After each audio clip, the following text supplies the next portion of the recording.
HarperCollins presents Dungeons & Dragons Dungeon Academy No Humans Allowed by Madeleine Roux.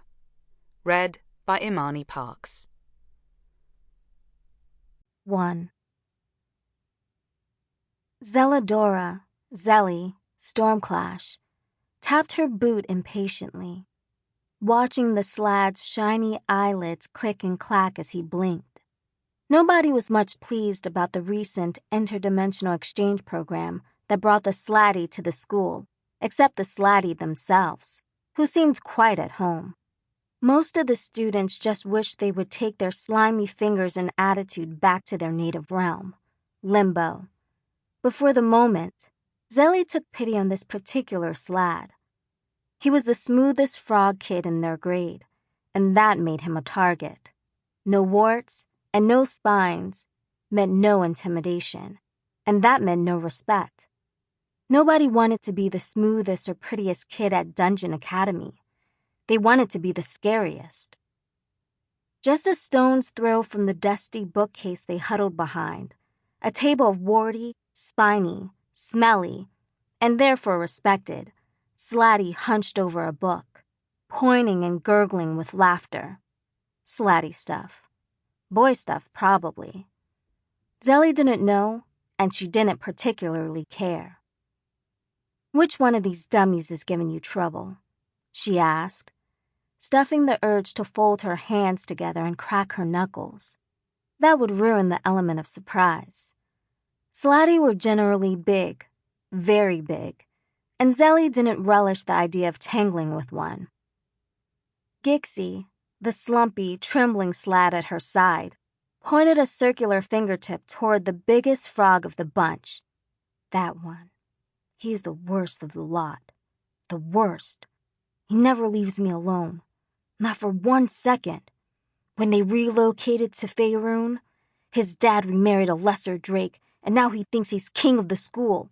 He says he... Calm down, Gixie. I don't need his life story.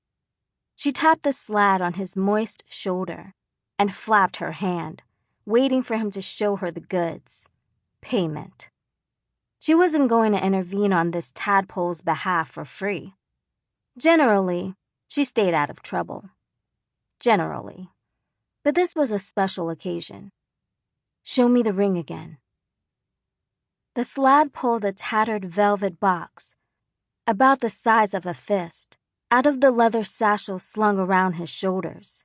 He pulled back the top and revealed a large silver hoop, dented and flecked with something.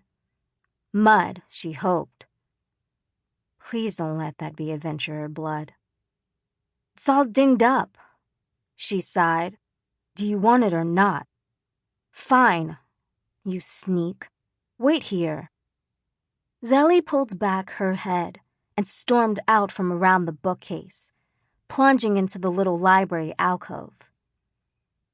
Above the table where the slatty had gathered, a wrought iron chandelier dripping wax and grease illuminated the goofball fest below. Rolling up her sleeves, she marched right up to the back of the big, warty slad, who Gixie had pointed out, and tapped him on the shoulder. "Look alive, slimeball!" The razor-backed frog boy swung around, a strangled sound of confusion globbing out of him before Zelli reared back, drew in a huge breath, and roared right in his face. Behind the bookcase, she heard Gixie burble with laughter as his rival and bully went end over end, toppling out of his chair with a croak of surprise. His friends erupted in peals of laughter, holding their mottled bellies and pointing, almost falling on the floor themselves.